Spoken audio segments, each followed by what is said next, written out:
Good morning, everyone. Good morning, Kamini.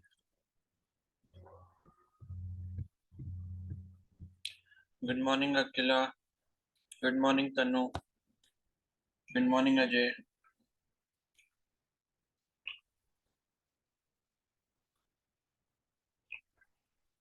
Good morning, Anjali.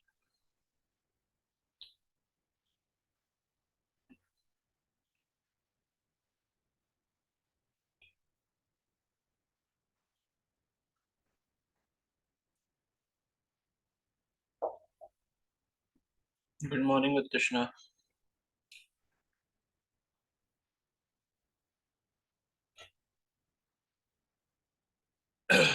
Good morning, Shivani. Good morning, Sneha. Good morning, Ritu.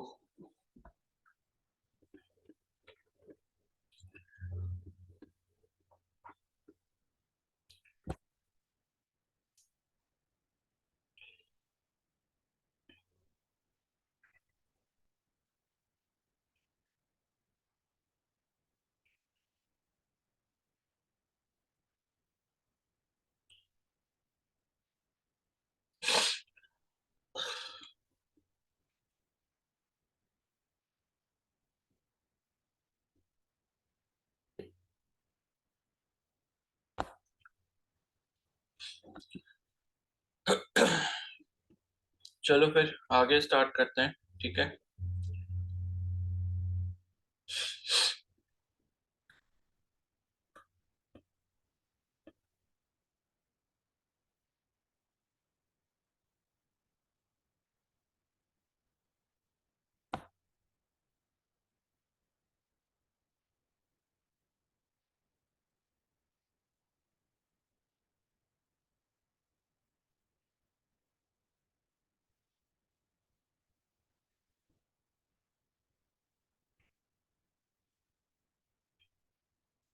आदर्श भाई क्यों नहीं join कर रहे हो class?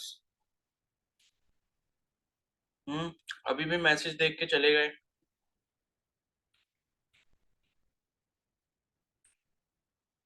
बताओ।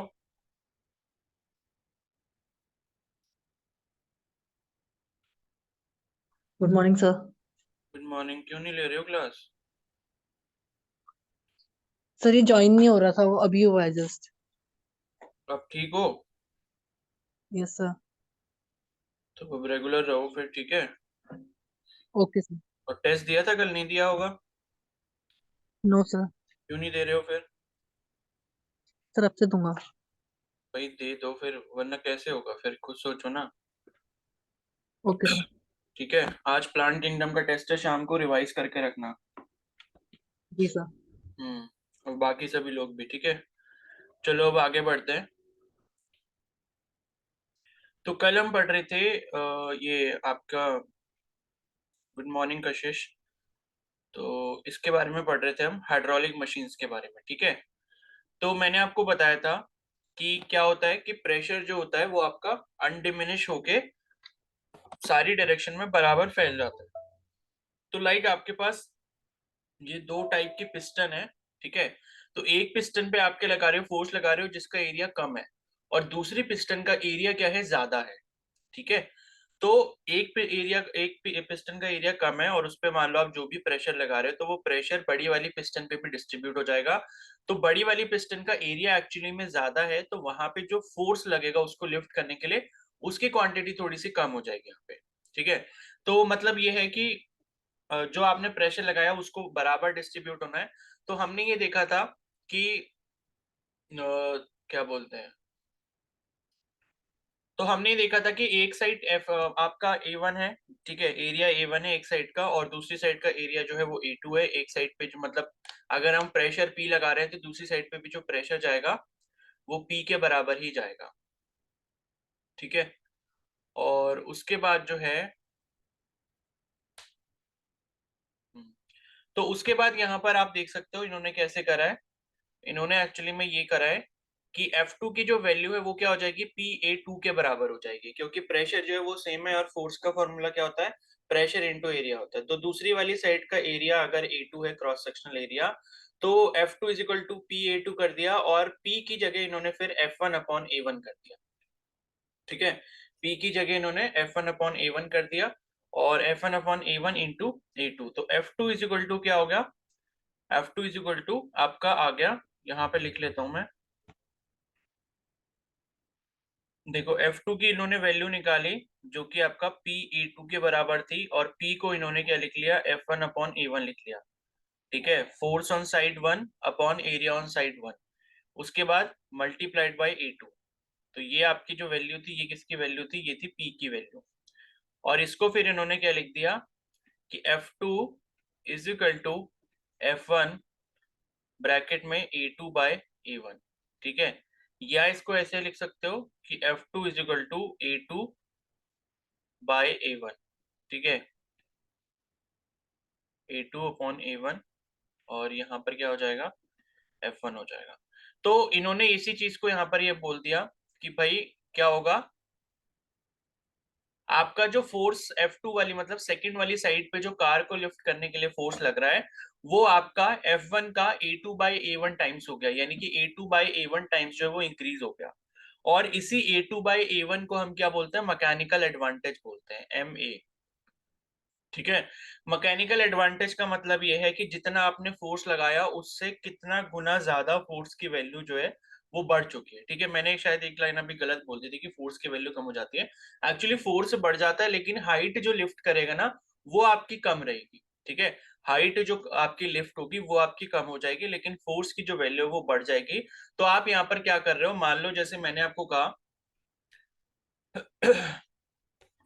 जैसे सपोज यहाँ पर आपने प्रेशर की जो वैल्यू लगाई यहाँ पर ना, ठीक है, प्रेशर मान लो जैसे मैंने आपको बताया था कि 100 पास्कल आप लगा रहे हो।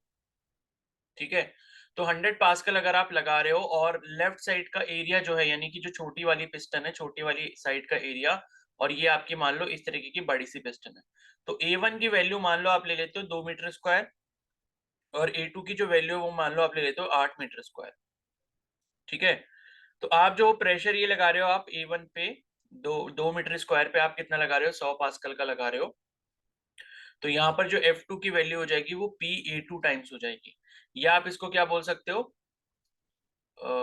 F1 इंटू A2/A1 टाइम्स हो जाएगी। तो F2 की अगर आपको वैल्यू निकालनी है तो F1 की वैल्यू कितनी हो जाएगी, मान लो प्रेशर 100 पास्कल है, तो F1 इज इक्वल टू क्या हो जाएगा, प्रेशर अपॉन एरिया PA1 मतलब P/A1, तो 100 डिवाइडेड बाई 2 यानी कि 50 न्यूटन। तो अगर मान लो F1 की वैल्यू 50 न्यूटन है, तो ये 50 आपने रखी, एरिया 2 की वैल्यू 8 है, एरिया 1 की 2 है, तो कितना हो जाएगा 2 4 जा यानी कि 200 न्यूटन हो गया। ठीक है, तो आपने जो लेफ्ट साइड पे प्रेशर अप्लाई करा था, वहां से जो फोर्स लगा था उस एरिया के ऊपर वो 50 न्यूटन का लगा था। ठीक है, मतलब 100 पास्कल का प्रेशर लगाया आपने 2 मीटर स्क्वायर एरिया पे, तो नेट फोर्स जो वहां पर लगा था वो 50 न्यूटन का लगा था। लेकिन दूसरी साइड पे यहाँ पर जो फोर्स लिफ्ट करने के लिए लगा है सेम प्रेशर की वैल्यू पे, वो आपका कितना लगा है, 200 न्यूटन लगा है। ठीक है, तो ये कितना लगा आपका, 200 न्यूटन के बराबर लगा है। इसका मतलब ये है कि आपका जो फोर्स है वो 4 टाइम्स यहाँ पर बढ़ चुका है। तो मैकेनिकल एडवांटेज यहाँ पर कितना हो गया, 4 के बराबर हो गया। ठीक है, और दूसरी साइड पे भी अगर प्रेशर की वैल्यू देखोगे तो वो सेम ही आएगी, F2/A2 अगर करते हो आप, तो F2 की वैल्यू कितनी है, 200, और एरिया की वैल्यू कितनी है, क्या बोलते हैं, 8 थी ना, कितनी थी, 8 थी, तो ये तो 25 आ रहा है। चलो कुछ गड़बड़ हो गई। ठीक है, मतलब यही है कि प्रेशर की वैल्यू जो है वो आपकी सेम रहेगी, फोर्स की वैल्यू जो है वो आपके यहाँ पर बढ़ जाएगी, क्योंकि एरिया यहाँ पर चेंज होता है, एक साइड पे एरिया कम है। ठीक है, तो बस यही चीज आपको यहाँ पर ध्यान रखनी है, और इसी मैकेनिकल एडवांटेज को क्या कर लेते हैं, हम यहाँ पर यूज कर लेते हैं। तो अभी क्वेश्चन देखेंगे तो ये और क्लियर हो जाएगा। तो अब यहाँ पर ये सिरिंज वाला एग्जांपल इन्होंने लिखा है कि 2 syringes of different cross sections, that is without needle, filled with water are connected with a tightly fitted rubber tube filled with water. Diameter of the smaller piston and larger piston are 1 centimeter and 3 centimeter respectively. ठीक है, पहला है फिर find the force exerted on the larger piston when a force of 10 Newton is applied on the smaller piston. ठीक है, तो ये कह रहे हैं कि छोटी वाली पिस्टन पे अगर 10 न्यूटन का फोर्स लगता है तो बड़ी वाली पिस्टन के ऊपर कितना फोर्स लगेगा। और दूसरी चीज ये बतानी है कि if the smaller piston is pushed in through 6 centimetre, अगर छोटी वाली पिस्टन को जो है 6 सेंटीमीटर तक क्या करा जाता है, पुश किया जाता है, तो लार्जर पिस्टन जो है वो कितना ज्यादा मूव करेगी। ठीक है, तो अब इसको निकालते हैं, कैसे निकाला इन्होंने। तो देखो F2 की जो वैल्यू है वो आपकी A2 upon A1 into F1 हो जाएगी। ठीक है, या आपको एक चीज ये पता है कि F1 अपॉन A1 जब आप करते हो तो वो क्या होता है, F2 अपॉन A2 के बराबर होता है। और यहीं से जो है अगर आप F2 की वैल्यू निकालना चाहोगे तो वो आपको A2 times of F1 upon A1 मिल जाएगी। ठीक है, मतलब A2 upon A1 into F1 मिल जाएगी। तो यही फॉर्मूला इन्होंने यहाँ पर इस्तेमाल करा। एंड उसके बाद यहाँ पर जो एरिया है, क्योंकि ये क्या है, सिरिंज है, और सिरिंज आपको पता है सिलेंड्रिकल शेप में होती है। ठीक है, तो सिलेंड्रिकल शेप में होती है और उसका जो क्रॉस सेक्शन होगा वो कैसा होगा, सर्कुलर होगा। तो क्रॉस सेक्शनल एरिया यहाँ पर क्या हो गया, पाई आर स्क्वायर होगा। और रेडियस जो है वो आपको यहाँ पर डायमीटर दिया था शायद, क्या। ठीक है, तो ये आपको जो दिया था वो डायमीटर दिया था, यानी कि रेडियस अगर आप निकालोगे तो आप उसका हाफ कर दोगे। तो वही यहाँ पर क्या है, पाई, और उसके बाद डायमीटर आपको 3 दिया था तो 3/2 कर दिया, यानी कि आर हो गया। और उसके बाद आर जो है वो सेंटीमीटर में दिया था, उसको मीटर में चेंज करने के लिए 10⁻² से मल्टीप्लाई कर दिया और इसका स्क्वायर कर दिया। तो ऊपर पाई आर स्क्वायर हो गया और नीचे वाला A1 area pi are square हो गया, जो कि आपका 1 सेंटीमीटर दिया था डायमीटर, तो उसका हाफ कर देंगे, 0.5 बन जाएगा। ठीक है, और F1 की जो वैल्यू है वो आपको 10 न्यूटन के बराबर यहाँ पर दी हुई है। तो आप यहाँ पर देख सकते हो फोर्स की जो वैल्यू है वो यहाँ पर 90 न्यूटन हो चुकी है। ठीक है, यानी कि 10 न्यूटन आपने एक साइड से फोर्स लगाया और दूसरी तरफ जो फोर्स हमको मिला कितना मिला, 90 न्यूटन के बराबर मिला। अब उसके बाद नेक्स्ट है, हमें क्या बताना था कि अगर जो वो है, मतलब आपकी जो छोटी वाली पिस्टन है वो 6 सेंटीमीटर से मूव करती है, तो बड़ी वाली पिस्टन जो वो कितना मूव करेगी। ठीक है, तो water is considered to be perfectly incompressible, volume covered by the movement of smaller piston inward is equal to the volume move towards due to the larger piston. यानी कि छोटी वाली पिस्टन को जितना अंदर तक दबाएंगे, ठीक है, उतना ज्यादा क्या होगा, बड़ी वाली पिस्टन ऊपर को बाहर को उठेगी। तो ये इन्होंने किसके बेसिस पे करा है, वॉल्यूम के बेसिस पे करा है। ठीक है, L1 इंटू A1 यानी कि length into area, base area. ठीक है, ये वॉल्यूम का फॉर्मूला होता है, मैंने आपको पहले भी बताया था। तो मतलब ये है कि जितना वॉल्यूम आप छोटी वाली पिस्टन में कंप्रेस करोगे, उतना ही वॉल्यूम जो है, जो बड़ी वाली पिस्टन है, उतना वॉल्यूम क्या है, बाहर की तरफ उठेगा। तो L1 into A1 is equal to L2 into A2 जब आप करोगे तो यहाँ से आपको क्या निकालना है, L2 निकालना है, क्योंकि L1 जो लेंथ है, यानी कि पहले वाले पिस्टन में कितना पुश कर रहे हैं वो तो आपको दिया हुआ है, और आपको जो है L2 निकालना है। तो L2 की वैल्यू क्या हो जाएगी, A1 upon A2 into L1 हो जाएगी।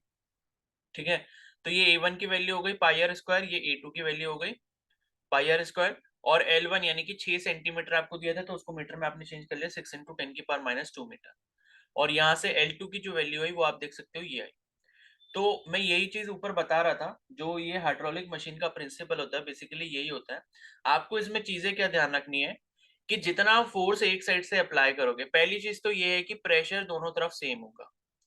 ठीक है, हाइड्रोलिक मशीन के केस में pressure is same on both sides. Both sides का मतलब ये है कि जिधर आप फोर्स लगा रहे हो और दूसरी तरफ जिधर से आपने किसी चीज को लिफ्ट करना है, या जिधर आपको दूसरी तरफ फोर्स मिल रहा है, तो दोनों के केस में प्रेशर जो है वो आपका सेम रहेगा। और उसके बाद जो है यहाँ पे क्या बोलते हैं, फोर्स की जो वैल्यू है, ठीक है, तो फोर्स जो है वो आपका दूसरी साइड पे इंक्रीज हो जाता है। ठीक है, अगर उसका एरिया ज्यादा है तो फोर्स की वैल्यू क्या होगी, दूसरी साइड पे इंक्रीज हो जाएगी। तो force on both sides are different, ऐसा समझ सकते हो। मतलब सेम भी हो सकती है लेकिन डिफरेंट ही चाहिए होंगी, दूसरी तरफ पे हमको ज्यादा चाहिए होगी, तभी तो ये मशीन बनाने का कोई फायदा होगा। ठीक है, तो F on both sides are different. तो ये दूसरा पॉइंट हो गया। और तीसरा पॉइंट ये है कि height at lifting side is less. ठीक है, तो इसका मतलब ये है कि जिधर से हमने फोर्स लगा के फ्लूइड को कंप्रेस किया है, दबाया है, और दूसरी तरफ जिधर फ्लूइड बाहर आना चाहता है, उधर जो फ्लूइड लिफ्ट करेगा उस पिस्टन को, जो दूसरी वाली पिस्टन है, वो काफी कम होगा। तो यहाँ पर आप देख सकते हो 6 सेंटीमीटर जो है हमने पुश करा था एक तरफ से सिरिंज में लिक्विड को। ठीक है, तो इसका लाइक ऐसे अगर मैं डायग्राम बनाऊं तो ये आप समझ सकते हो, ये हमारी एक छोटी सी पिस्टन है। ठीक है, और यहाँ पे जो है मतलब आपने ये इस तरीके से ये पिस्टन है, और इससे आपने क्या कनेक्ट कर रखी थी, दूसरी पिस्टन कनेक्ट कर रखी थी, मतलब इस तरीके से।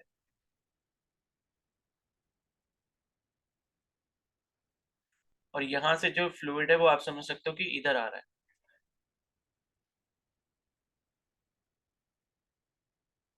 तो कहने का मतलब ये है कि आपने छोटी वाली पिस्टन में जो पानी भरा है उसको आपने कंप्रेस करा है इसे नीचे की तरफ, तो पानी फ्लोट होता हुआ किधर जाएगा, इधर वाली पिस्टन पे ऊपर की तरफ प्रेशर लगाएगा। ठीक है, तो क्या हुआ, आपने इस वाली को 6 सेंटीमीटर तक आपने छोटी वाली पिस्टन को पुश करा नीचे तक। तो ये जो बड़ी वाली पिस्टन है ये सिर्फ और सिर्फ कितना ऊपर उठ रही है, 0.67 सेंटीमीटर उठ रही है। तो यही बस डिफरेंस होता है यहाँ पे। यानी कि फोर्स की वैल्यू तो आपकी ज्यादा हो जाएगी, लेकिन हाइट जो होगी जो यहाँ पर आप उठा रहे हो वो काफी कम होती है उसके कंपैरिजन में, जिस कंपैरिजन में आप इस पिस्टन को, छोटी वाली पिस्टन को प्रेस कर रहे हो। तो यही डिफरेंस होता है, क्योंकि एनर्जी कहीं से बन के नहीं आ रही है। ठीक है, मतलब ये है कि फोर्स की वैल्यू आपको ज्यादा मिल गई, लेकिन फोर्स की वैल्यू ज्यादा मिली कुछ टाइम के लिए। ठीक है, लेकिन आप जो फोर्स लगा रहे हो वो ज्यादा टाइम के लिए मतलब यहाँ पर 6 सेंटीमीटर को अगर आप प्रेस करोगे, 6 सेंटीमीटर हाइट तक या 6 सेंटीमीटर डेप्थ तक करोगे तो आपको ज्यादा टाइम लगेगा, लेकिन 0.67 सेंटीमीटर उठने में कम टाइम लगेगा। तो बेसिकली एनर्जी तो आपकी उतनी रहेगी, जितनी एनर्जी आप एक तरफ से लगाओगे उतनी दूसरी तरफ मिलेगी। तो ये बस आपका सिंपल सा हाइड्रोलिक मशीन का प्रिंसिपल है। ठीक है, अब नेक्स्ट है यहाँ पर एक और numerical. in a car lift, compressed air exerts a force F1 on a small piston having a radius of 5 centimetre. तो कार लिफ्ट की बात कर रहे हैं, यानी कि जिस पे कार को उठाते हैं, जो अभी हमने ऊपर फिगर में देखा था उसी कार लिफ्ट की बात हो रही है। ठीक है, तो कंप्रेस्ड एयर है। ठीक है, कंप्रेस्ड एयर की मदद से क्या कर रहे हैं, हम फोर्स लगा रहे हैं। exerts a force F1 on a small piston having a radius of 5 centimetre. तो छोटी वाली जो पिस्टन है उस पे F1 फोर्स लग रहा है और उसकी जो रेडियस है वो 5 सेंटीमीटर है। This pressure is transmitted to a second piston. ठीक है, ऑफ रेडियस 15 सेंटीमीटर। तो दूसरी वाली जो पिस्टन है बड़ी वाली, उसका जो रेडियस है वो 15 सेंटीमीटर है, उस पे जाके ये फोर्स ट्रांसमिट हो जाता है। If the mass of the car to be lifted is 1350 KG, तो कैलकुलेट F1। अगर मान लो 1350 किलो की गाड़ी को आपने ऊपर उठाना है, ठीक है, तो आपको जो है यहाँ पे कितना फोर्स लगाना पड़ेगा।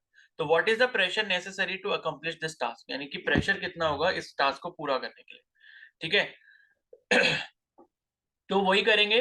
F1 is equal to A1/A2 into F2 हमने करा। ठीक है, और यहाँ पे जो है F2 की जो वैल्यू है वो आप निकाल सकते हो, बिकॉज कार का मास दिया है और उसको G से मल्टीप्लाई कर दोगे तो उसका वेट आ जाएगा, यानी कि mg अगर आप लगा दोगे तो उतना जो फोर्स है गाड़ी कहाँ लगा रही होगी, नीचे की तरफ लगा रही होगी, और उसको क्या करना है, आपने काउंटर बैलेंस करने के लिए ऊपर उठाना है। ठीक है, तो यहाँ पर क्या है, F1 की आप वैल्यू निकालोगे, F2 की वैल्यू दी है, A1 की वैल्यू ये हो गई पाई आर स्क्वायर और A2 की वैल्यू ये हो गई पाई आर स्क्वायर। इसको जब सॉल्व करोगे तो इतना आ गया, यानी कि लगभग लगभग 1.5 इंटू 10 की पावर 3 न्यूटन आ गया। ठीक है, the air pressure that will produce this forces. अब प्रेशर की अगर हम बात करें तो P is equal to F1/A1 कर लेंगे। F1 की वैल्यू ये मिल चुकी है, एरिया 1, ये एरिया मतलब एरिया 1 की वैल्यू है, और यहाँ से आपको 1.9 इंटू 10 की पावर 5 पास्कल जो है वो मिल गया। तो इतना ज्यादा जो प्रेशर है वो प्रोड्यूस किया जाएगा सो दैट कि कार को हम लिफ्ट कर पाए। ठीक है, तो this is almost double the atmospheric pressure. ठीक है, तो ये जो वैल्यू है लगभग लगभग आपकी डबल है एटमॉस्फेरिक प्रेशर की, क्योंकि एटमॉस्फेरिक प्रेशर वो कितना होता है 1.013 इंटू 10 की पावर 5 पास्कल, तो उसका जस्ट डबल है लगभग। ठीक है, तो hydraulic brakes in automobiles also work on the same principle. ठीक है, मैंने आपको बताया था ब्रेक्स वगैरह होते हैं, जैसे आपकी बाइक वगैरह में हो गया, ये कार में हो गया, तो हाइड्रोलिक ब्रेक्स होते हैं, वहां पे भी फ्लूइड कंप्रेस होता है। तो when we apply a little force on the pedal with our foot, the master piston moves inside the master cylinder and the pressure causes transmitted through the brake oil to act on a piston on a larger area. ठीक है, तो देखो क्या होता है ना, आप जैसे मान लो अगर आप में से कभी किसी ने ये चीज ट्राई की हो, हाइड्रोलिक ब्रेक और मैकेनिकल ब्रेक में कंपैरिजन। एक्चुअली में क्या होता है, मैकेनिकल ब्रेक का सबसे अच्छा एग्जांपल है जैसे आपने अपनी साइकिल में देखा होगा। तो साइकिल में जो ब्रेक होता है वो मैकेनिकल ब्रेक होता है। ठीक है, आप एक क्या करते हो, ब्रेक लीवर को प्रेस करते हो, और वहां से क्या होता है, ब्रेक लीवर की जो तार है वो खिंचती है, एंड उसके बाद क्या होता है, जो आपके ब्रेक शू लगे होते हैं टायर के साइड में, वो क्या हो जाते हैं, प्रेस हो जाते हैं। तो वो आपका एक मैकेनिकल ब्रेक होता है। लेकिन वो मैकेनिकल ब्रेक के कंपैरिजन में आप अगर क्या करते हो, साइकिल में अपने हाइड्रोलिक ब्रेक लगा लेते हो, तो आप क्या करोगे, थोड़ा सा ही ब्रेक लीवर को प्रेस करोगे एंड बहुत तेजी से क्या होगा, ब्रेक लग जाएगा। तो ये इसका एडवांटेज होता है, बिकॉज यहाँ पर हम मैकेनिकल एडवांटेज उठाते हैं लिक्विड का। ठीक है, तो इसमें बेसिकली होता क्या है, When we apply a little force on the pedal with our foot, the master piston moves inside the master cylinder. देखो इसमें क्या होता है ना, इसमें बेसिकली हमारे पास दो सिलेंडर और पिस्टन के अरेंजमेंट होते हैं, ठीक है। And the pressure causes transmitted through the brake oil to act on the piston of larger area. Basically होता क्या है कि जो मतलब गाड़ी में इस तरीके का हमारा एक ब्रेक होता है, ठीक है, ब्रेक लीवर ये वाला होता है। तो ब्रेक को जब हम प्रेस करते हैं, तो प्रेस करने से होता क्या है, ये बेसिकली करता क्या है, यहाँ पर आपका एक बड़ा सा सिलेंडर होगा एंड उस सिलेंडर के अंदर क्या होगा, पिस्टन होगा इस तरीके से, ठीक है। तो ये पिस्टन होता है और इससे क्या होता है, एक और छोटा सिलेंडर कनेक्टेड होता है ये इस तरीके से, और इसके अंदर भी एक पिस्टन लगा होता है। और उसके आगे क्या होता है, आपके ये ब्रेक शूज लगे होते हैं जो आपके टायर को यहाँ पर रोकने का काम करेंगे। तो बेसिकली जब आप ये चीज करते हो तो क्या होता है, यहाँ पे मतलब जो आपका मास्टर सिलेंडर है या जो छोटा वाला जो सिलेंडर होता है, वहां से फ्लूइड आता है, उस पर आपका प्रेशर लगता है, वो प्रेशर आगे जाता है दूसरे वाले सिलेंडर पे एंड उसके बाद वो सिलेंडर बेसिकली क्या जुड़ा होता है, आपका जो ब्रेक्स होते हैं उनसे। तो इस तरीके से ये ब्रेक एप्लीकेशन यहाँ पर हो जाता है, ठीक है। तो आप चाहो तो हाइड्रोलिक ब्रेक की कोई भी यूट्यूब पर वीडियो देख लेना, आपको अच्छे से समझ आ जाएगा कि हाइड्रोलिक ब्रेक जो है वो काम कैसे करता है, ठीक है। तो YouTube पे चाहो तो इसको एक बार सर्च करके जरूर देख लेना, आपको समझ आ जाएगा कि कैसे काम कर रहा है। तो when we apply little force, तो जब हम थोड़ा सा फोर्स लगाते हैं हाइड्रोलिक ब्रेक के केस में पैडल के ऊपर, तो with our foot the master piston moves inside the master cylinder. तो मास्टर पिस्टन जो है वो मास्टर सिलेंडर के अंदर मूव करेगी and the pressure causes transmitted through a brake oil. तो इसके अंदर जो फ्लूइड डला होता है वो कौन सा होता है, ब्रेक ऑयल होता है, ठीक है। तो ये जो प्रेशर है आपका ब्रेक ऑयल के थ्रू ट्रांसमिट होगा on a piston of larger area, ठीक है। तो ये व्हील के साथ ये जो टायर होता है उसके साथ क्या होता है, हमारा लार्जर वाली जो पिस्टन होती है वो जुड़ी होती है, और उसके ऊपर ये फोर्स जो है वो जाके काम करता है और जो ब्रेक शूज हैं वो एक्सपैंड हो जाते हैं। A large force acts on the piston and is push down expanding the brake shoes against the brake line. In this way a small force on the pedal produces a large retarding force on the wheel. तो क्या होता है, हम यहाँ पे थोड़ा सा force लगा रहे हैं, लेकिन यहाँ पे फोर्स की वैल्यू जो होती है, जो टायर पे फोर्स की वैल्यू लग रही है, मान लो यहाँ पर मैंने F1 लगाया, तो ये F1 काफी कम होगा, लेकिन यहाँ पर F2 जो लगेगा व्हील के ऊपर ये काफी ज्यादा होगा। तो इस वजह से क्या होता है कि हम थोड़ा सा फोर्स लगाएंगे, उसकी वजह से क्या होगा, आपका यहाँ पे जो ब्रेक लग रहा होगा वो आपका तेजी से ब्रेक लग जाएगा, यानी कि आपको एफर्ट कम लगाना पड़ेगा। फिर उसके बाद नेक्स्ट है, an important advantage of the system is that the pressure set up by pressing pedal is transmitted equally to all cylinder attached to the four wheels, so the braking effort is equal on the in all the wheels, ठीक है। तो क्या होता है, जो आपका master cylinder है ना, मास्टर सिलेंडर वो आपके गाड़ी के चारों व्हील से अटैच होता है, यानी कि चारों व्हील्स में दूसरे सिलेंडर्स लगे होते हैं, छोटे छोटे मतलब बड़े बड़े सिलेंडर्स और होते हैं जिससे आपका ब्रेक पेडल अटैच होता है एंड उनसे एक कॉमन जो है आपका मास्टर सिलेंडर जुड़ा होता है। तो मास्टर सिलेंडर में फ्लूइड के ऊपर जितना प्रेशर लगता है वो चारों बाकी जो व्हील्स हैं उनके जो सिलेंडर है वहां तक इक्वली आपका क्या होता है, ट्रांसमिट हो जाता है। तो इसलिए क्या है, आपका इक्वली अगर ब्रेकिंग एफर्ट जो है वो लग जाता है और इजीली जो है आप यहाँ पर ब्रेक अप्लाई कर पाते हो, ठीक है। तो ये होता है आपका हाइड्रोलिक ब्रेक का प्रिंसिपल, और इसकी यूट्यूब पर एक वीडियो सर्च करके देख लेना, अदरवाइज मैं इसका लिंक भेज दूंगा, तो आपको क्लियर हो जाएगा कि हाइड्रोलिक ब्रेक जो है वो काम कैसे करता है। तो ये बताओ, अब ये कॉन्सेप्ट आपको क्लियर हो गया हाइड्रोलिक मशीन का? Yes, sir. Yes, sir.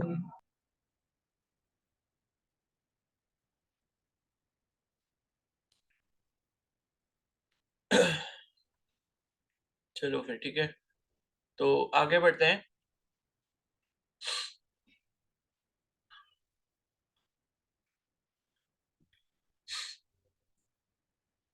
ठीक है, तो नेक्स्ट है स्ट्रीमलाइन फ्लो, और इसके बाद टर्बुलेंट फ्लो होगा शायद, ठीक है, नहीं है, चलो है, ठीक है। तो अब क्या है, नेक्स्ट जो है वो स्ट्रीमलाइन फ्लो है, और उसके साथ साथ हम एक चीज और पढ़ते हैं वो होती है टर्बुलेंट फ्लो, ठीक है। तो ये बेसिकली क्या होता है, ये जो फ्लो है, फ्लो का मतलब क्या है कि जिस तरीके से कोई भी फ्लूइड बह रहा है उसकी जो टेंडेंसी है फ्लो होने की, यानी कि फ्लूइड के मोशन की जो टेंडेंसी है उसी को हम क्या कहते हैं, फ्लो कहते हैं। जैसे मान लो पानी अगर किसी नदी में बह रहा है तो हम ये बोलेंगे कि भाई flow of water in a river, यानी कि पानी जो है किस तरीके से बह रहा है। तो क्या है कि कोई भी लिक्विड या कोई भी फ्लूइड जब फ्लो करता है तो वो दो तरीके से फ्लो कर सकता है, एक होता है आपका स्ट्रीमलाइन फ्लो और एक होता है आपका टर्बुलेंट फ्लो, ठीक है।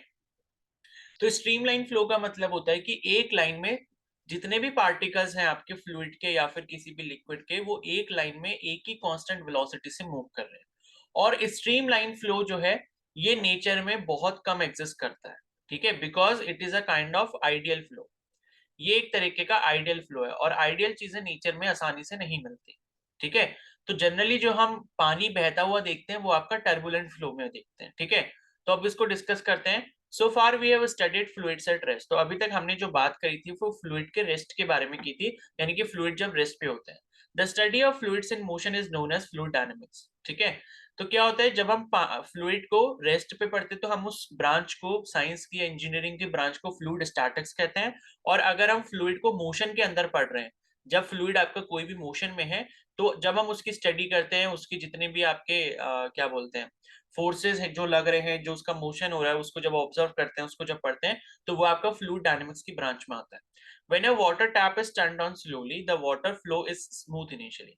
तो जब आप टंकी को थोड़ा हल्का सा खोलते हो, ठीक है, तो उस टाइम पे जो पानी का फ्लो होता है आपका स्मूथ होता है, but loses it smoothness when the speed of the outflow is increase. लेकिन जब आप टंकी को पूरा खोल देते हो, पानी बहुत तेजी, ठीक है, तेजी से आ रहा होता है, तो उस टाइम पे क्या होता है, उसकी जो स्मूथनेस होती है वो खत्म हो जाती है, ठीक है। और पानी जो है फिर आपका बहुत तेजी से जब आएगा तो आपने देखा होगा ऐसे, मतलब उल्टे सीधे तरीके से आता है इतना प्रेशर लगाते हुए। लेकिन जब आप उसको हल्का सा खोलोगे तो कितने आराम आराम से बह रहा होता है। तो in studying the motion of the fluids we focus our attention on what is happening to various fluid particles at a particular point in space at a particular time, ठीक है। तो जब हम मोशन को पढ़ते हैं फ्लूइड्स के, तो हम ये देखते हैं कि भाई उसमें जो फ्लूइड पार्टिकल्स हैं उनके साथ क्या क्या चीजें हो रही हैं किसी भी पर्टिकुलर टाइम पे। The flow of the fluid is said to be steady if at any given point the velocity of each passing fluid particle remains constant in time, ठीक है। तो ये बोल रहे हैं कि भाई जो फ्लो है फ्लूइड होता है उसको हम स्टेडी कहते हैं। स्टेडी फ्लूइड का मतलब, ये स्टेडी फ्लो का मतलब क्या होता है किसी भी पर्टिकुलर टाइम पे, कि जो वेलोसिटी है of each passing fluid particle remains constant in time, ठीक है। तो कहने का मतलब यहाँ पर ये है जैसे ये मान लो यहाँ पर कोई जो है इसके अंदर, इस वाले एरिया के अंदर क्या है आपका फ्लूइड फ्लो कर रहा है इस तरीके से, ठीक है। और मैंने क्या करा, यहाँ पर बीच में कहीं पर भी कोई पॉइंट कंसीडर कर लिया। सपोज मैंने यहाँ पर ये वाला पॉइंट कंसीडर कर लिया। अब ये मेरा ऑब्जर्वेशन पॉइंट है और इस पॉइंट पे अगर मैं खाली इसी पॉइंट को ऑब्जर्व कर रहा हूँ, तो कहने का मतलब ये है कि इस पॉइंट से जितने भी इस फ्लूइड के या फिर लिक्विड के जो पार्टिकल हैं वो मूव कर रहे होंगे, वो आपके जो मूव करेंगे वो कांस्टेंट वेलोसिटी से करेंगे। यानी कि मैंने ये बोला कि भाई इस वाले पर्टिकुलर पॉइंट पे जो भी पानी का या मान लो कोई भी फ्लूइड जो इसमें फ्लो कर रहा है उसकी वेलोसिटी v होगी। तो जितने भी पीछे से पार्टिकल्स आ रहे होंगे जो इस पॉइंट को क्रॉस करेंगे, सभी की वेलोसिटी कितनी रहनी चाहिए, v रहनी चाहिए। तो ऐसे टाइप के फ्लो को हम क्या बोलते हैं, स्टेडी फ्लो बोलते हैं, ठीक है। तो स्टेडी फ्लो का मतलब है कि किसी भी पर्टिकुलर टाइम पे अगर हम किसी भी पॉइंट को फ्लूइड के अंदर ऑब्जर्व करते हैं, तो उस पॉइंट पे सभी जो भी पार्टिकल्स हैं फ्लूइड के, उनकी वेलोसिटी अगर कांस्टेंट रहती है, तो ऐसे फ्लो को हम क्या बोलते हैं, स्टेडी फ्लो बोलते हैं,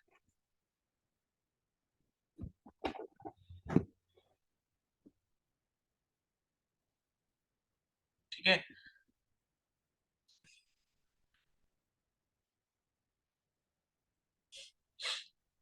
फिर उसके बाद नेक्स्ट है, this does not mean that the velocity at different points in space is same. यानी कि देखो ऐसा जरूरी नहीं है कि सारे अलग अलग जो भी पॉइंट्स आप कंसीडर करो उनमें वेलोसिटी सेम होगी। मतलब ये है कि किसी एक पर्टिकुलर पॉइंट पे अगर हम ऑब्जर्व कर रहे हैं उस पर क्या है, आपकी वेलोसिटी अगर सेम है तो हम उसे स्टेडी फ्लो बोल सकते हैं, ठीक है। मतलब ये है कि जैसे मान लो मैंने एक पॉइंट कंसीडर किया, ठीक है, यहाँ पर ये वाला पॉइंट जो कंसीडर किया, इस पर वेलोसिटी मान लो मैंने बोला कि 2 मीटर पर सेकंड की है पानी की वेलोसिटी या लिक्विड की वेलोसिटी। और मान लो मैंने क्या करा, यहाँ पे एक दूसरा पॉइंट कंसीडर कर लिया जो कि यहाँ पर है। तो यहां पर मैंने बोला कि पानी की जो वेलोसिटी है वो 1.5 मीटर पर सेकंड है।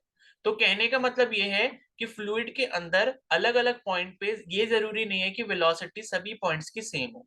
यानी कि हमें बस ये देखना है कि कोई भी पर्टिकुलर अगर पॉइंट है उसमें जितने भी पार्टिकल्स आपके पास कर रहे होंगे उस पर्टिकुलर पॉइंट से, उसकी जो वेलोसिटी है वो कांस्टेंट रहनी चाहिए।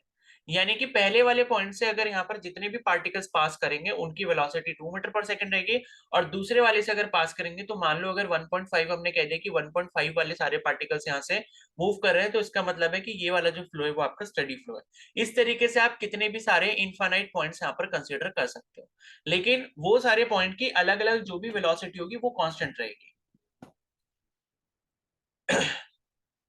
The velocity of a particular particle में change as it moves from one point to another, ठीक है। यानी कि एक पॉइंट से जब दूसरे पॉइंट पे हम जाएंगे तो वेलोसिटी जो पर्टिकुलर पार्टिकल की वो चेंज हो सकती है। That is at some other point the particle may have a different velocity. यानी कि अलग अलग पॉइंट पे किसी भी पार्टिकल की जो वेलोसिटी है वो अलग अलग हो सकती है। But every other particle which passes the second point behave exactly as the previous, that is just pass that point. कहने का मतलब यह है कि मान लो अभी कोई एक पार्टिकल एक पर्टिकुलर पॉइंट से पास करता हुआ गया है, उसकी जितनी वेलोसिटी उस पर्टिकुलर पॉइंट पे थी वैसे ही उससे उसके जो पिछला वाला जो पार्टिकल था उससे जो पास करके गया उसकी भी उतनी ही रही होगी। कहने का मतलब है यानी कि फ्लूइड के अंदर कोई भी एक पॉइंट पे आपकी वेलोसिटी कांस्टेंट है, लेकिन ये जरूरी नहीं है कि सारे अदर पॉइंट पे भी कांस्टेंट हो। सारे अदर पॉइंट पे भी कांस्टेंट रहेगी लेकिन वो अलग अलग हो सकती है। जैसे एक पे अगर 1.5 मीटर पर सेकंड है, एक पे 2 मीटर पर सेकंड है, तो 1.5 मीटर पर सेकंड वाले पॉइंट से जितने पार्टिकल जाएंगे पास करते हुए वहां पे आपको सारे पार्टिकल की वेलोसिटी 1.5 मीटर पर सेकंड ही मिलनी चाहिए। और दूसरा जो पॉइंट है अगर उसकी वेलोसिटी हमने कह दिया कि भाई 2 मीटर पर सेकंड है इस पॉइंट की, तो उस पॉइंट से जितने भी पार्टिकल पास करते हुए जाएंगे वो सारे पार्टिकल्स की जो वेलोसिटी है वो 2 मीटर पर सेकंड ही रहेगी। तो ऐसे फ्लो को हम क्या बोलेंगे, स्टेडी फ्लो बोलेंगे, ठीक है। तो each particle follows a smooth path and the path of the particles do not cross each other. और यहाँ पर एक और कंडीशन है कि सभी जो पार्टिकल है वो आपके स्मूथ पाथ को फॉलो करते हैं, और जो पाथ होता है यहाँ पर पार्टिकल का वो एक दूसरे को क्रॉस नहीं करते। यानी कि पार्टिकल्स आपस में टकराएंगे नहीं। अगर वो सीधे मूव कर रहे हैं तो वो एक ही लाइन में एक ही फैशन में एक ही ऑर्डर में मूव करते रहेंगे, लेकिन आपस में एक दूसरे को क्रॉस नहीं करेंगे, ठीक है। तो the path taken by fluid under a steady flow is a streamline. और यही जो आपका स्टेडी फ्लो होता है, इसी के अंदर कोई भी फ्लूइड पार्टिकल जब इस पाथ को फॉलो कर रहा होता है जो कि आपका स्टेडी फ्लो के अंदर है, तो इसी को हम क्या बोल देते हैं, स्ट्रीमलाइन फ्लो बोल देते हैं। यानी कि पार्टिकल जो आपके फ्लूइड के अंदर मूव कर रहे हैं उसमें जो पार्टिकल हैं वो अलग अलग पॉइंट पे अलग अलग कांस्टेंट वेलोसिटी के साथ मूव अगर कर रहे होंगे, और जितने भी पॉइंट्स आप कंसीडर कर रहे हो उन सभी पर पॉइंट्स पे जो वेलोसिटी होगी भले ही अलग अलग हो लेकिन वो कांस्टेंट है, और वहां से जितने भी पार्टिकल्स मूव कर रहे हैं वो आपस में क्रॉस नहीं कर रहे एक दूसरे को। तो इस टाइप के मोशन को आप क्या बोलते हो, स्ट्रीमलाइन मोशन बोलते हो, या इस टाइप के फ्लो को आप स्ट्रीमलाइन फ्लो बोलते हो, ठीक है। तो it is defined as a curve whose tangent at any point is in the direction of the fluid velocity at that point, ठीक है। तो यहाँ पर क्या है कि स्ट्रीमलाइन फ्लो के लिए अगर हम कोई कर्व लेते हैं तो उसका जो टेंजेंट होगा किसी भी पर्टिकुलर पॉइंट पे वो उस पर्टिकुलर पॉइंट पे उसकी वेलोसिटी को बताएगा, ठीक है। तो consider the path of a particle as shown in figure 9.7 है। तो 9.7 है, ये आप ऊपर वाला जो ये फिगर देख रहे हो इसकी बात कर रहे हैं। इस वाले फिगर में क्या है, the curve describes how a fluid particle moves with time. तो ये जो है, ये जो आपको कर्व दिख रहा है ब्लू कलर में, ये कर्व बेसिकली क्या बता रहा है कि टाइम के साथ साथ यहाँ पर जो पार्टिकल है वो किस तरीके से मूव कर रहे हैं। तो यहाँ पर जैसे आप क्या लोगे, जैसे आपने ये पॉइंट लिया, ये पी पॉइंट लिया, यहाँ पर ये क्यू पॉइंट लिया, तो पी पॉइंट पर मान लो वेलोसिटी कितनी है, 1.5 मीटर पर सेकेंड है, और क्यू पॉइंट पे मान लो 2.5 मीटर पर सेकेंड है। तो क्यू पॉइंट से जितने भी पार्टिकल यहाँ पीछे से मूव करते हुए आ रहे होंगे उन सबकी वेलोसिटी 2.5 हो जानी चाहिए। और पी पॉइंट पे जितने भी पीछे से इधर से मान लो और पार्टिकल्स मूव करते हुए आ रहे हैं, तो पी से जितने पास करेंगे उन सभी की 1.5 अगर होती है, तो ये वाला हमारा मोशन कैसा हो जाएगा, या ये वाला फ्लो कैसा हो जाएगा, स्ट्रीमलाइन फ्लो हो जाएगा, ठीक है। तो द और इस पर्टिकुलर कर्व पे अगर मान लो आप कहीं पर भी टेंजेंट बना देते हो, ठीक है। टेंजेंट का मतलब होता है कि ये अगर कर्व है तो ये इसका टेंजेंट हो गया, यानी कि उस पर्टिकुलर पॉइंट से एकदम स्ट्रेट लाइन जो पास करेगी, ठीक है। बेसिकली टेंजेंट होता क्या है कि मान लो अगर आप एक सर्कल बनाते हो और यहाँ पर अगर आप इसको रेडियस से मिला देते हो और रेडियस के परपेंडिकुलर एक लाइन खींचते हो, तो इसको आप टेंजेंट कहते हो। तो उसी तरीके से अगर हमारे पास मान लो इस तरीके का कोई कर्व होता है, तो यहाँ पर टेंजेंट का मतलब क्या है कि ये जो कर्व है अगर आप इसको पूरा सर्कल की तरह कंप्लीट कर दो और यहाँ पे सर्कल की जो रेडियस है उसको आप यहाँ से ऐसे करके मिला दो और उसके परपेंडिकुलर यहाँ पर एक लाइन खींच दो, तो इसको आप क्या बोलोगे, टेंजेंट बोलोगे। तो ये होता है आपका टेंजेंट जो कि रेडियस के ठीक परपेंडिकुलर होता है। तो जो भी कर्व ये आपका है जो कि आपके फ्लो का कर्व है, तो उस फ्लो के कर्व पे आप किसी भी पॉइंट पे अगर आप टेंजेंट बनाते हो तो वो टेंजेंट क्या डिस्क्राइब करता है कि उसकी वेलोसिटी कितनी है, फ्लूइड वेलोसिटी उस पर्टिकुलर पॉइंट पे कितनी है, उसको हम टेंजेंट से शो कर सकते हैं, ठीक है। तो the curve P Q is like a permanent map of fluid flow, ठीक है। तो ये जो आपने पी क्यू कर्व देखा ये बेसिकली परमानेंट फ्लो है, परमानेंट मैप है। परमानेंट मैप का मतलब ये है कि पानी जो आप यहाँ पर फ्लो करता हुआ देखोगे वो इसी तरीके का देखोगे, पीछे से जितना सारा पानी आ रहा है या जितना सारा फ्लूइड आ रहा है वो सारा का सारा इसी फैशन में या इसी ऑर्डर में मूव कर रहा होगा, ठीक है, तो ये इसका क्या हो गया, परमानेंट मैप हो गया, यानी कि इस मैप से ये भटकेगा नहीं, क्योंकि हमने ये बोल दिया कि वेलोसिटी कांस्टेंट है। अब वेलोसिटी कांस्टेंट होने का मतलब ये है कि वेलोसिटी का मैग्नीट्यूड और वेलोसिटी की डायरेक्शन दोनों सेम रहेंगी किसी भी पॉइंट पे। और अगर ये ऐसा हो जाता है तो वहां पर क्या होगा, पाथ जो है वो पार्टिकल्स का वो चेंज होगा ही नहीं, यानी कि जो एक बार फिक्स पाथ हो गया उसी फिक्स पाथ पे जो पार्टिकल कांस्टेंट स्पीड और कांस्टेंट डायरेक्शन से मूव करते रहेंगे। तो ये इसका क्या हो गया, परमानेंट मैप हो गया, indicating how the fluid stream, no two stream lines can cross. तो कभी भी दो स्ट्रीम लाइन जो अगर मूव कर रहे हैं वो आपस में क्रॉस नहीं करेंगे, क्योंकि अगर वो क्रॉस करते हैं, ठीक है, if they do, an uncoming oncoming fluid particle can go either way, either one way or the other, and the fluid would not be steady. कहने का मतलब ये है कि जैसे मान लो ये आपका फ्लूइड आपका था, ठीक है, और इसी तरीके से मान लो कोई और स्ट्रीमलाइन आया, वो ऐसे करके जा रहा है, एक तीसरा स्ट्रीमलाइन यहाँ पर आया जिसने इसको यहाँ पर इस तरीके से क्रॉस कर दिया, ठीक है, इस तरीके से क्रॉस कर दिया। तो कहने का मतलब है इस पर्टिकुलर पॉइंट पे वेलोसिटी की दो डायरेक्शन हो जाएंगी, जो कि पॉसिबल नहीं है अगर आप स्ट्रीमलाइन फ्लो की बात कर रहे हो, क्योंकि स्ट्रीमलाइन फ्लो पे एक पर्टिकुलर पॉइंट पे एक ही वेलोसिटी रह सकती है जो कि हमेशा कांस्टेंट रहती है। तो अगर मान लो ये क्रॉस हो भी जाते हैं, दो स्ट्रीमलाइन अगर क्रॉस होंगे, तो एक की वेलोसिटी मान लो इधर है और एक की वेलोसिटी मान लो इधर होगी, तो एक पॉइंट पे दो वेलोसिटी की डायरेक्शन पॉसिबल नहीं हो सकती अगर हम उसको स्ट्रीमलाइन मान रहे हैं पहले से। तो कहने का मतलब यहाँ पर ये है। तो hence in steady flow the map of flow is stationary, ठीक है। तो मैप जो होता है यहाँ पर फ्लो का, वो आपका कैसा रहता है, स्टेशनरी रहता है, एक जैसा रहता है। How do we draw closely space streamline, if we intend to show streamline of every following flowing particle, we would end up with continuum of lines. यानी कि हम बहुत सारे पार्टिकल्स को बनाते हैं, उनका स्ट्रीमलाइन फ्लो अगर बनाने की कोशिश करते हैं, सारे पार्टिकल्स जो फ्लो कर रहे हैं उनका, तो हमें एक continuous lines, continuum of lines मिल जाता है। कंटिन्यूम ऑफ लाइंस का मतलब कि लाइंस का एक बंच जैसा मिल जाता है जो एक साथ फ्लो कर रहा होगा, ठीक है। जैसे कि आपको राइट साइड में फिगर में आप देख भी सकते हो, जैसे ये पहला वाला जो ए वाला ये फिगर आपको दिख रहा है, वैसे ही वो कंटिन्यूम ऑफ लाइंस है। तो consider planes perpendicular to the direction of fluid, for example at 3 points P R and Q in figure 9.7 B. तो 9.7 बी की ये बात कर रहे हैं, ये जो बी वाला इसमें फिगर आपको दिया हुआ है, इसमें कह रहे हैं कि आप क्या मान सकते हो, कंसीडर प्लेन्स, आपको प्लेन्स मानने जो कि परपेंडिकुलर है to the direction of the fluid at 3 points P R and Q, ठीक है। तो ये पी आर क्यू इन्होंने 3 पॉइंट लिए, और इन 3 पॉइंट के अगेंस्ट इन्होंने क्या बना दिए, ये प्लेन्स बना दिए। ये क्या है, ये प्लेन्स है, ये परपेंडिकुलर प्लेन ड्रॉ कर दिए, ठीक है। The plane pieces are so chosen that their boundaries be determined by the same set of streamline. तो यहाँ पर जो प्लेन्स हैं उनके जो स्ट्रीमलाइन होंगे वो सेम सेट होंगे, मतलब इनसे जो स्ट्रीमलाइन पास कर रहे हैं वो सभी के सभी क्या है, सेम है। उसके बाद है this means that the number of fluid particle crossing the surfaces indicated at P R and Q is the same. यानी कि जो फ्लूइड पार्टिकल यहाँ से पास कर रहे होंगे पी आर क्यू से, वो सभी सेम होंगे। If area of cross section at this point are A P A R and E Q and speed of fluid particle V P V R and V Q, then mass of fluid, ठीक है, delta M P crossing at A P in a small interval of time delta T is, ये आपको जो दिया है वो दिया है rho P A P into VP into delta T, ठीक है। Similarly mass of fluid M R जो दिया है वो आपका इतना हो जाएगा एट डेल्टा टी टाइम में, और जो तीसरा है डेल्टा एम क्यू वो आपका इतना हो जाएगा जो कि ए क्यू से पास कर रहा होगा, ठीक है। तो इसका मतलब है कि मास ऑफ फ्लूइड जो यहाँ पर होगा वो आपका इक्वल होगा तीनों में से, और ये आपको ये मिल जाएगा, ठीक है, इतने के बराबर। ओके, तो यहां से जो है आपको एक इक्वेशन मिल जाती है जिसे हम इक्वेशन ऑफ कंटिन्यूटी कहते हैं, ठीक है। तो इसको अभी समझेंगे, जब तक ये इतना देख लो, ठीक है। तो इतना एक बार हल्का सा देख लो, और इसमें कुछ भी डाउट हो तो फिर पूछ लेना, ठीक है। तो ब्रेक ले लेते हैं अभी, एंड उसके बाद फिर कंटिन्यू करेंगे, ठीक है। 8:35 से कंटिन्यू करेंगे फिर।